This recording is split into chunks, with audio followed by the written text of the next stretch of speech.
আর কোনো পথ পাচ্ছে না, কোনো টপিক নেই, একটা কোনো টপিকে মানুষ কথা বলবে, আর কোনো টপিক নেই। তো সেজন্য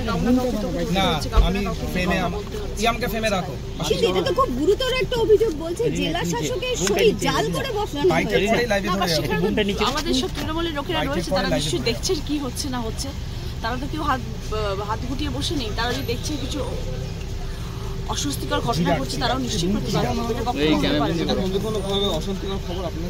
এখন অব্দি কিছু আসেনি, সব সুস্থভাবে সুন্দরভাবে হচ্ছে।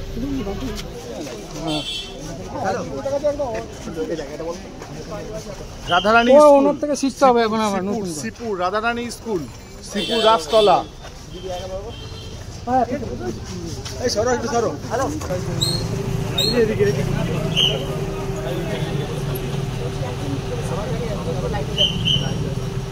আমার সম্ভবত মেকি